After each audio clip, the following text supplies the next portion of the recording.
Hashem Hashem Natzlach, Daf Yudbet Amud Bet, aux deux points, une quinzaine de lignes du bas. Amaravuna Bered Rav Yoshua.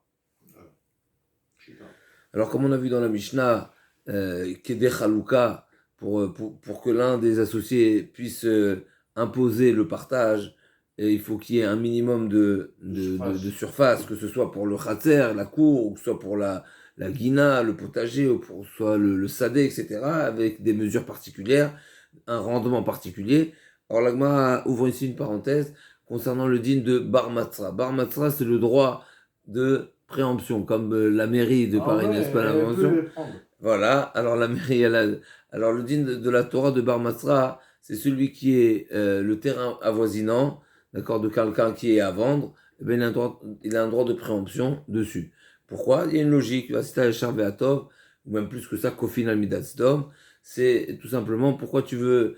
Moi, je suis acheteur, toi, tu es acheteur, mais toi, tu n'as aucune raison d'être ici, donc tu peux acheter ailleurs. Ouais. Moi, j'ai un intérêt que ce soit un terrain mitoyen, d'agrandir mon terrain. Je vais le travailler en un jour, je peux superviser toutes les activités en une fois. Je n'ai pas besoin de faire des va-et-vient d'un endroit à l'autre. Donc, ça lui donne le droit de préemption. Et la Gemara, elle va nous donner toutes sortes de cas de figure. Est-ce qu'on applique le din de Bar Matzra ou on n'applique pas le din de Bar Matzra? La Gemara dit comme ça. Maravona Beda Yoshua Pshita, Chelek Bechor Vechelek Pashut, Yavina Achad Metzra. Il y a deux frères qui viennent, qui partageaient les terres du père. Donc le Bechor, l'aîné, va prendre deux parts. Et l'autre frère va prendre une part. Donc comment on partage deux parts et une part? On partage en trois. C'est-à-dire? On partage en trois. Un, il va prendre 66%, il va prendre 3%. Comment on part deux parts? Maintenant, dans ces 66%, il pourra réclamer que les 66% soient côte à côte. Oh. Donc, admettons qu'il y a trois terrains du père. Oui, lui, il va prendre les deux terrains qui sont mitoyens, qui sont côte à côte, et le troisième terrain, c'est normal, c'est logique. C'est pas, même s'il n'est pas encore propriétaire, il va devenir propriétaire, n'est-ce pas? Par le partage. Eh ben, on lui donne comme si qu'il était la deuxième terre par rapport à la première, mais il sera comme si qu'il était Bar Matzra. Donc ça, c'est une évidence. La question, c'est qu'est-ce qui se passe avec le Yabam? Le Yabam qui prend l'héritage du frère. Ouais. Est-ce que là aussi, il a un din de Bar Matzra ou pas? Donc, Pshita Chelek Bechor Vechelek Pashut Yamina Achad Matzra. Yabam Mai Amarabaye. Le Yabam, il est aussi comme Bechor. Pourquoi? Parce que la Torah dit Vaya Bechor. La Torah appelle le Yabam Bechor. Donc de même que pour le Yabam, tu appliques de même que pour le Bechor, tu appliques le din de Bar Matzra. Pour le Yabam aussi, du fait que la Torah l'a attitré, lui a donné ce nom de Bechor. Il devient un Bechor alors. Comme. Il est comparable au Bechor parce que c'est lui qui prend la part du frère. Alors là aussi, on lui donnera aussi double part. La double part, on lui donnera côte à côte. Donc admettons, ouais, d'accord, le Réhouven décède sans enfant. Shimon a fait Iboum de la femme d'accord. Maintenant, le père décède, on fait un partage avec tous les frères. Le frère qui a fait Iboum, il va récupérer la part du frère décédé. Donc il a une double part aussi, comme si qu'il était Bechor. Mais il n'est pas Bechor, mais c'est comme si qu'il était Bechor. La Torah l'appelle Bechor. Est-ce que là aussi, on pourra lui attribuer, il pourra réclamer et revendiquer un droit de la double part finalement en côte à côte ou pas? Abaye dit oui, c'est comme le Bechor. Ravaï dit non, pas du tout. La Torah l'a dit Vaya Bechor, Havayato ke Bechor, Ven Nachalato ke Bechor, dans les mots. Amar Abaye, Maïtama Bechor ke Rachmana. Rav Amar non. Amakra Vehaya Bechor, Havayata ke Bechor, Ven Chalukato ke Bechor. Il n'y a pas un digne il n'y a pas ce droit-là de lui donner double part. Mais mettre c'est un petit peu difficile. Pourquoi oui, pourquoi non? A priori, c'est une logique. La notion de Bar Matzra, c'est une logique. De toute façon, il y a un partage. Pourquoi ne pas lui donner, ne pas lui faciliter le partage, n'est-ce pas? Pourquoi pas? De toute façon, on n'est pas en train de poser la question combien il va prendre. La question, c'est où il va prendre. Est-ce qu'il va prendre en côte à côte ou pas? Ou on va les séparer? Ou on peut faire un tirage au sort.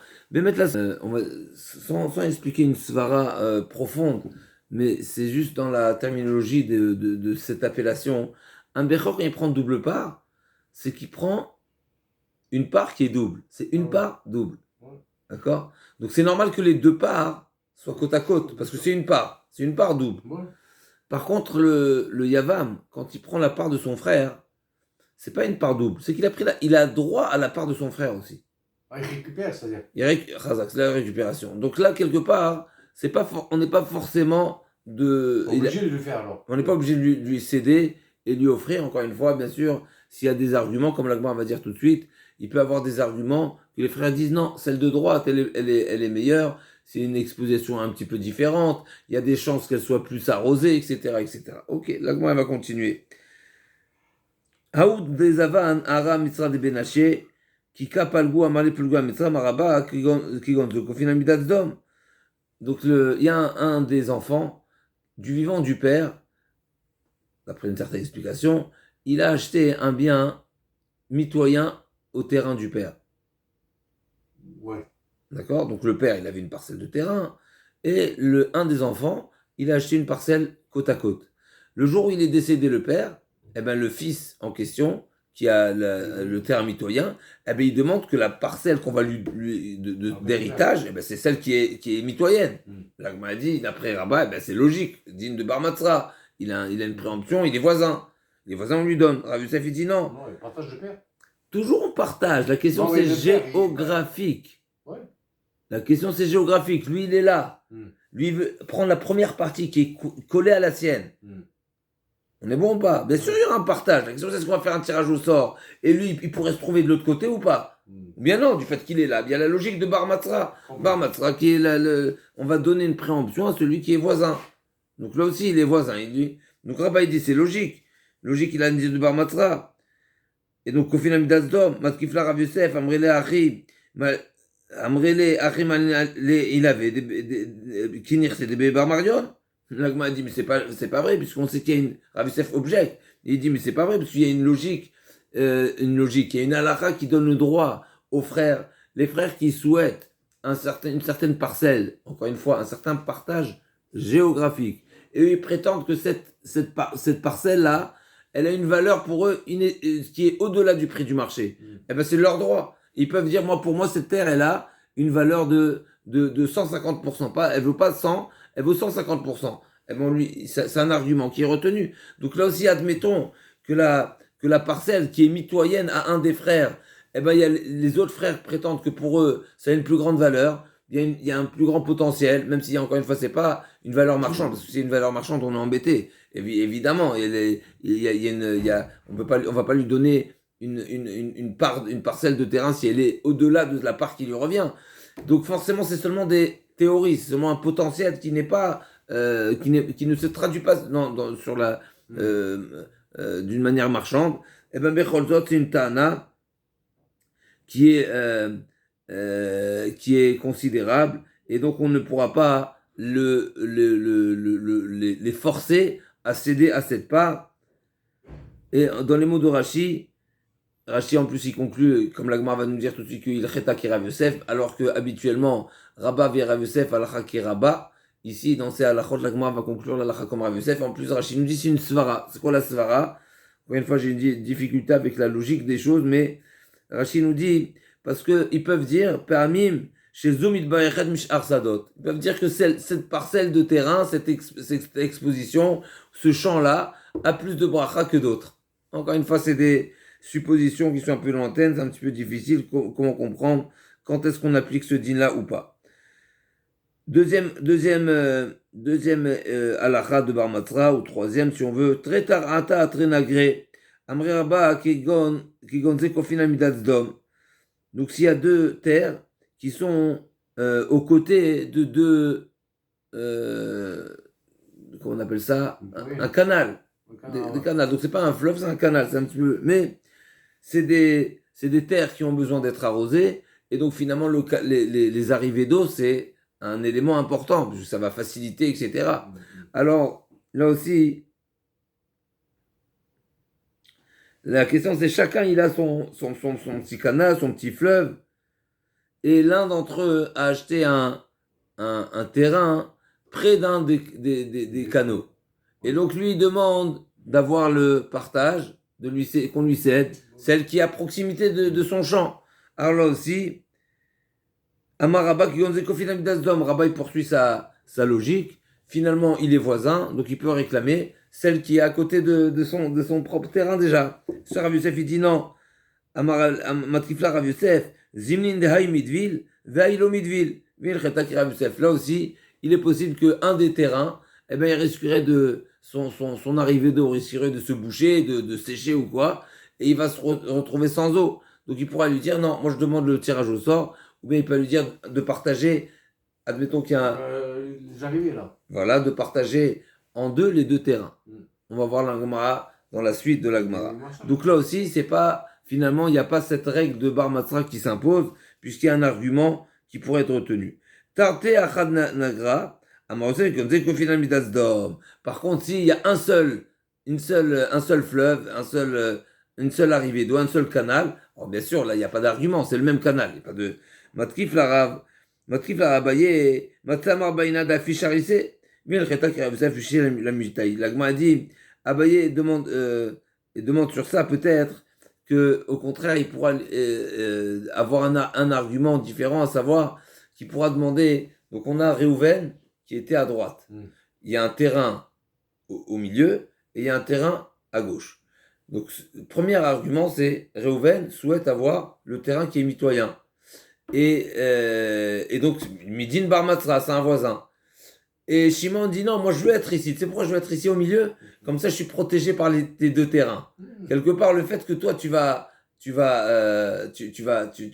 embaucher du personnel, moi je suis sûr que mon terrain, il sera naturellement plus protégé et plus supervisé parce que et donc, je préfère être au milieu. Pour cette raison-là, l'Agma a dit non, ça c'est pas un argument. Qui fait le poids contre l'argument de Bar Matzra. Et donc on retiendra là aussi la halakha comme Rav Yosef. Chad Gissa Nagra, regarde le dessin, il y a deux dessins maintenant au Daf Yud Gimel. Il y a deux dessins, ou bien comme Rashi ou bien Tosfot. Chad Gissa Nagra et Chad Gissa Nahara, Palgin Bikarnazol. Il y a une marloquette ici, de quoi il s'agit? Est-ce qu'on parle qu'il y a un côté c'est un fleuve et un côté c'est une petite rivière ou un petit canal? Et donc, finalement, pour partager, comment on va faire un partage égal? Si on fait, prenons le dessin de Rachi à droite. S'il y a un côté, c'est un fleuve, et un côté, c'est une petite rivière. Comment tu veux partager? Si tu vas couper comme ça, eh ben, il y en a un qui va se retrouver proche de la rivière, et proche de et l'autre, il va être lésé, il n'aura pas la rivière à côté. Si tu partages en diagonale aussi comme ça, là aussi, il y aura un qui va prendre la meilleure partie que l'autre. Donc, de la manière où tu couperas, ce sera pas équitable. Donc, la seule manière, c'est de faire de partager en huit petites portions. Comme ça, chacun est en triangle, de manière que chacun ait une part égale et équivalente à son ami. Comme dans Rashi, n'est-ce pas? Ils ont Réhouven, le Resh et le Shin. C'est Réhouven, Shimon, Réhouven, Shimon, Réhouven, Shimon. Chacun va avoir une part égale. Chacun aura un côté de son champ qui est proche du fleuve. Et chacun aura une partie de champ qui est proche de la petite rivière, n'est-ce pas? Donc chacun va partager en huitième et chacun va avoir la moitié, 50%. D'après Tosfot, le cas il est beaucoup plus simple. On parle qu'il y a une rivière et un fleuve qui sont comme ça en arc de cercle et ça suffit de partager en diagonale. Voilà, ce cas de figure il est beaucoup plus simple et beaucoup plus et la logique c'est la même finalement de partager de cette manière-là. Chacun a une part du fleuve et chacun a une part de la petite rivière. Voilà, mais au final tout le monde a une part équitable, une part égale. Vélo la Mishnah nous a dit s'il y a un palais ou une belle maison, un bel appartement qui est pas partageable. Alors comment on fait? Ça veut dire quoi pas partageable? L'Agma a dit il sera partageable seulement si après le partage il garde le même nom. D'accord? Si on a un 500 mètres carrés qui a une appellation très particulière, c'est un appartement ou une maison de luxe. En le partageant en 250 mètres carrés, il va perdre cette appellation appartement de luxe, n'est-ce pas? Ben, de le partager, on va perdre.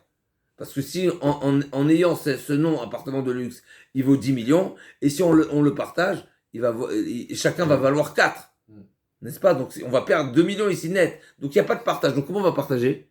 Ben, la seule manière c'est ou de le vendre et de partager l'argent, ou bien que l'un d'entre eux dise moi je suis prêt à payer ma part. Sinon il cède sa part l'autre. Il cède. Et il reçoit en argent, bien sûr. Voilà, chazak. Ce qu'on appelle dans la Gemara, good ou igoud. ou bien toi tu me payes la moitié, ou bien moi je te paye la moitié. Maintenant, il pourrait avoir une autre manière de partager, c'est chacun va l'exploiter un certain temps. Moi un jour, toi un jour. Alors pour un appartement, bien sûr, c'est pas viable, on va pas déménager tous les jours. Bien sûr, mais quand c'est une bête, par exemple, c'est un tracteur, c'est un taureau laboureur, ou bien c'est un esclave ou une servante, eh ben on peut faire un jour, ou une semaine, permuter, en alternance, effectivement, chazak. Vous avez le sujet de la Gemara. En ben lo kedelaze velo kedelaze maou, Rav Yuda Amar idbadina degudagod. Ce fameux palais, ce fameux appartement de luxe qui n'est pas partageable, eh ben Rav Yuda dit, eh ben on fait la seule manière de partager, c'est ou toi tu achètes ou moi j'achète. Mais on va pas partager quelque chose qui n'est pas partageable parce que c'est une perte. Tu le massacres après. Oui. Rav Nachman Amar li dina degudagud. Rav Nachman dit non, il ne pourra pas le forcer à acheter ou à payer sa part. Donc admettons, moi je veux la maison, je veux habiter chez la maison de mon père. J'ai un sentiment, mais j'ai pas les moyens de payer ta part. Qu'est-ce que je fais? D'accord? Donc on est deux frères. Admettons, l'un il est riche, l'autre il est pauvre. Mais il veut habiter là. Si tu lui dis que tu es forcé ou à acheter ou à céder, ça veut dire que tu es en train de me chasser. Mais moi je veux être là. Marloquet, Rav Yuda dit, eh ben il n'y a pas le choix. C'est la règle. La règle finalement, on va défendre la valeur du bien et le partage optimal. Et le partage optimal, c'est en achetant sa part ou en vendant sa part. Si tu n'es pas acheteur, tu n'es pas acheteur, mais tu seras vendeur. Si tu n'es pas vendeur, tu seras acheteur. Mais de partager, alors que le partage n'est pas, on va dire, à l'avantage des deux, eh ben c'est pas un partage, on va dire, correct. Donc Marloquet, Rav Yuda dit on peut forcer, le Goudou et Goud, et Rav Nachman dit on peut pas forcer. Alors là, on va essayer d'amener des preuves. Amarle Raval et Rav Nachman, les didar de Amar, les dina de Goudou à Goud. Bechor, Pashut Shiniach, Laimem, Aviem, Evet Ve'ama, ou Bema Temea, Ketzad Osim. Donc d'après toi, il ne peut pas forcer à céder ou à acheter sa part, comment on va faire si lorsque le père a laissé un esclave, Yud Gimel Amoudalef au milieu de la page, un esclave ou une bête qui n'est pas shritable, n'est-ce pas, qui est pour le travail. Qu'est-ce qu'on fait avec? Les deux héritiers, qu'est-ce qu'on fait avec? Et à plus forte raison, quand l'un, c'est deux frères, et un il est Bechor, donc il a double part, et l'autre il a. Donc finalement, il y a encore, comme on l'a dit tout à l'heure, 2 tiers, 1 tiers. N'est-ce pas? Comme on partage un Bechor, un premier-né, et un frère qui est frère, comment on fait le partage? On partage en 3. L'un il prend 33%, l'autre il prend 66%. Donc quand c'est une bête, d'accord, ou un esclave, comment on va le partager? C'est l'action de la Gemara. La Gemara répond, Ketzad aussi, il n'y a pas de problème, c'est qu'un problème technique, la solution elle est simple. Au fait de la Ziyom, il va travailler chez l'un un jour et chez l'autre 2 jours. Ah ouais. C'est pas si compliqué. Amar, Amar Dinagoud ou Agoud, Bechor Shinyach Lem, Bechor Pashut Shinyach Lem Aviem, Eved ou Behemat Mea. Ketzad aussi, Amar Leshani Omer, Au fait de la Ziyom, c'est quoi? C'est pas si compliqué, c'est très technique. La Gemara va porter une preuve, mais tivez. La Gemara a dit qu'est-ce qui se passe dans le cas où il y avait un esclave qui appartenait à 2 personnes, 2 frères, 2 associés, ils ont acheté en association ou ils ont hérité un esclave de leur père. Et l'un d'entre eux a libéré sa part. Donc qu'est-ce qui se retrouve maintenant cet esclave? Moitié juif, moitié esclave. Qu'est-ce qu'on fait avec lui? C'est quoi le problème? Il peut ni se marier avec une juive, ni avec une servante. Pourquoi? Parce qu'il est moitié-moitié. Comme si on le coupait en deux, n'est-ce pas? On coupait en deux son statut. Donc il a un problème. Donc ici, il y a une marque entre Beth Shammai et Beth Hillel. Beth Hillel dit, il est à moitié esclave, à moitié libre. Il sera libre un jour sur 2. Tout simplement. Donc, Oved et Rabo Yom Echad, Vetatzmo Yom Echad. On partage de cette manière. Beth Shammai dit pas du tout, c'est impossible. De le laisser dans une situation, c'est pas viable. Pourquoi? Parce que la Torah demande à se reproduire, et cette personne-là ne peut se marier avec personne. Il peut ni se marier avec une juive, on a dit, ni avec une servante, ni avec une moitié-moitié non plus, il ne peut pas.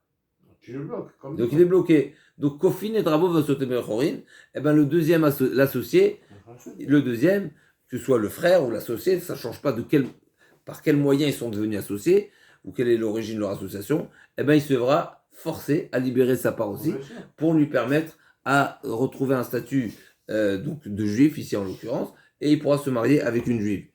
Donc là, dans les mots, Metivim Mishachatsu Avenachatsu Ben Chorin, Oved et Rabo Yom Echad Vetatzmo Yom Echad, Divrei Bet Hillel, Bet Shamrim, Tikantem et Rabo, et Tatzmo Tikantem.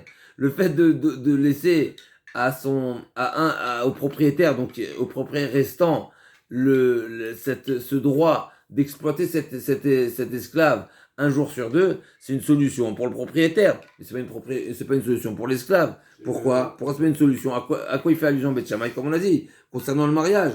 Lisa Shifra Eno Yachol, Share, Lisa Batro Eno Yachol. Il peut se marier ni avec une servante, ni avec une juive, parce qu'il est moitié-moitié. Et donc, Yevatel, il va se retrouver et rester célibataire. Valolo Nivra Olamel Al-Pira Virivia, chez Marloto Bera, la Chevet Yetzara. Même si, admettons que la Gemara a bien ramené ici, il y a des longs tosfotim à ce sujet, la Gemara n'a pas ramené Perou Urvu, mais la Chevet Yetzara, c'est un autre pasouk.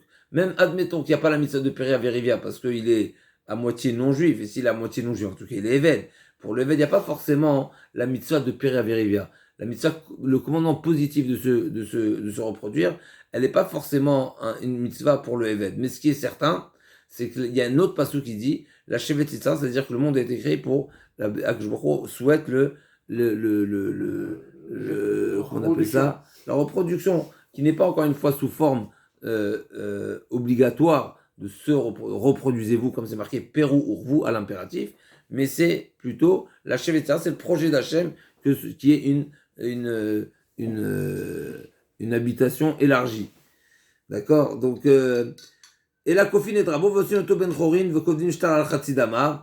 Alors, effectivement, cet esclave-là va mériter une libération forcée, c'est-à-dire qu'on va, l'associé devra le libérer, mais l'esclave en question qui mérite sa libération forcée, eh ben, il devra payer la part, sa liberté, sa moitié. Donc combien cet esclave vaut? L'esclave sur le prix du marché, si on venait à le vendre, il vaut combien? 1000. Lui, il était déjà à moitié libre. Donc il avait 500 déjà qui étaient... Donc, pourquoi 250? 500 500, il paiera. Donc, à Khatsidama, il devra payer la valeur. On ne va pas forcer l'associé à libérer et perdre de l'argent, mais on va le forcer à le libérer pour lui permettre de retrouver une possibilité de se marier.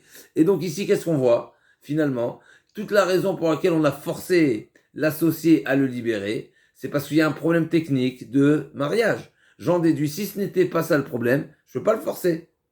Donc c'est une preuve à Rav Nachman. D'abord, revenir, avant de passer à notre sujet, Bet Hillel s'est mis d'accord avec Bet Shammai qu'effectivement c'est la solution, c'est ce qu'il faut faire, et forcer l'associé à le libérer. Et donc,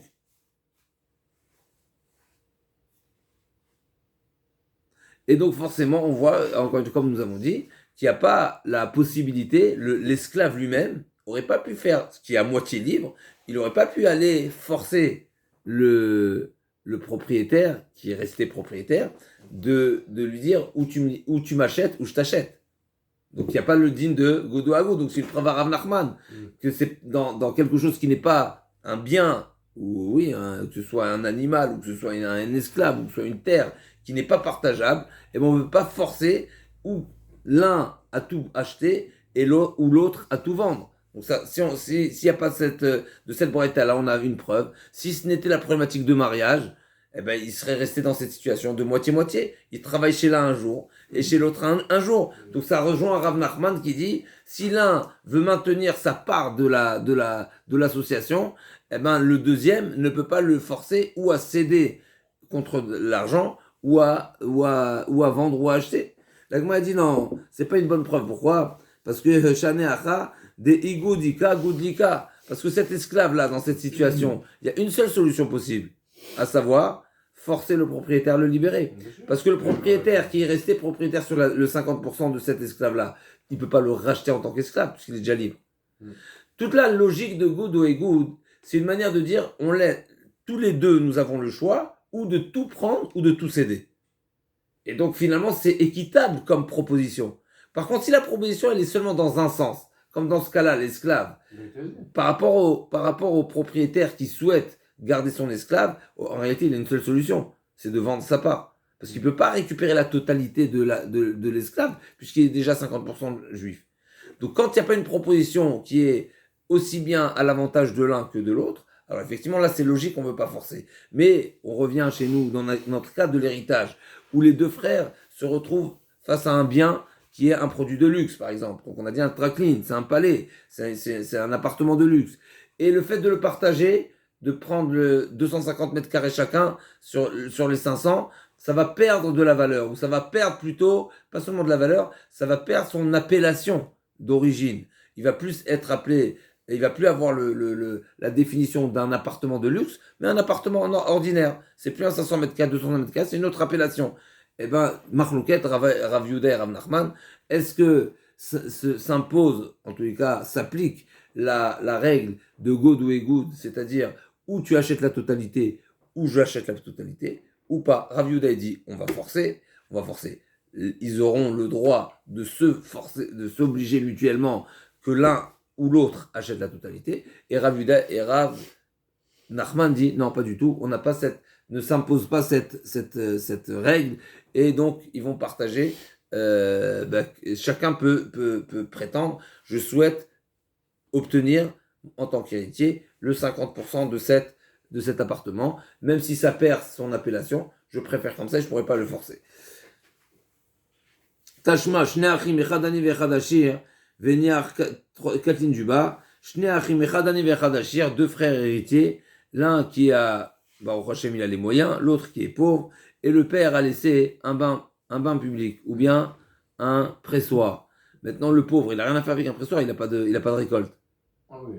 Ou bien, si il venait à prendre le bain public, mais il lui faut de la main-d'œuvre. Il faut on appelle des balanimes. Il faut des personnes qui s'occupent de des entretiens. Il faut alimenter le bain, il faut le chauffer, il faut le nettoyer, Donc c'est toutes les charges. Lui, il n'a pas les moyens. Qu'est-ce qu'il fait? Et il vend. C'est la question. Si ils se sont mis d'accord que la manière d'exploitation c'est une location ou quoi, donc il n'y a pas de problème. On va louer le bien, on va louer l'usine, et on fait du 50%, ça c'est la manière la plus simple. Mais si l'un d'entre eux souhaite exploiter lui-même le bien, Totalement. pas forcément. Ah, Mais lui c'est son domaine, c'est son activité. Lui il a des olives, donc il veut le pressoir, il veut pas le louer. Donc lui il veut utiliser le pressoir. Mais il veut utiliser aussi le bain, ou admettons qu'il n'y a qu'un pressoir, et donc il veut utiliser à moitié, il veut faire usage de ce pressoir-là, mais l'autre, le deuxième frère qui n'a pas d'olive, mais il va rien faire avec ce pressoir, donc il veut le vendre. D'accord? Il a fait mort, donc ça c'est la question. Est-ce que le pauvre pourra demander au riche de prendre la totalité du pressoir, et donc de lui payer la moitié de la valeur, ou pas? La Gemara dit comme ça, la Braïta nous dit, Asan le'atzmo, Areachir Omer Leani. Par contre, si la manière d'exploiter, c'était une exploitation personnelle, donc le père, si du vivant du père, le père lui-même, il louait plutôt son bien, alors là aussi, on va poursuivre cette même manière d'exploiter le bien, et le frère ne sera pas lésé, le frère qui est pauvre, il pourra dire, mais jusqu'à présent, notre père, comment il utilisait ce bien? Il le louait, et ben nous aussi, on va faire pareil. Il le louait, d'accord, d'une manière ou d'une autre. Donc là aussi, il pourra poursuivre la manière de partage, d'exploitation. Mais si le père du vivant, le père l'exploitait avec sa propre production, etc. Alors là, c'est la question, parce qu'il y a un riche et il y a un pauvre maintenant, les enfants. Et donc le pauvre, il n'a rien à faire avec ce pressoir ou avec ce bain public. Alors, à Réachir Omer Lani, t'as qu'à te débrouiller du personnel qui, pour entretenir ta part, on va dire, dans ce merchat, ou bien t'as qu'à acheter des olives pour exploiter ce pressoir. Ou bon, va tavad, et viens exploiter ce pressoir. Et donc, on voit clairement ici qu'il n'y a pas, le pauvre ne peut pas dire au riche, non, achète-moi le pressoir et paye-moi la moitié de la valeur. Mais c'est l'inverse. C'est le riche qui dit au pauvre, moi je suis intéressé par le pressoir, je suis intéressé par le bain, toi tu n'as pas le moyen d'exploitation, mais j'ai pas le devoir. Pour moi, le jour on va partager les 365 jours en deux, et je vais l'exploiter 160, 175 jours à peu près, un peu plus que Ken, et toi, le reste, et toi, tu fais ce que tu veux. Ah, tu pourras pas en bénéficier, tu n'auras pas de rendement, c'est ton problème. Donc on voit que le pauvre, dans ce cas-là, ne peut pas forcer le riche à lui payer sa part. Elle m'a dit non, là aussi c'est pareil, parce que Goudika, Igudika. Finalement, le fait qu'il soit pauvre, ça ne lui offre pas c'est pas une offre qui est finalement qui a un sens, puisque tout simplement il n'a pas les moyens de proposer le rachat de l'affaire, puisqu'il n'a pas de moyens. Donc ni il a la possibilité de l'exploiter, ni la possibilité de le racheter. C'est pour ça que le frère ne peut pas lui imposer quoi que ce soit. Mais en revanche, il peut céder sa part à une personne étrangère. Il a Khami, n'est-ce pas? Est-ce qu'il y aura Khalouka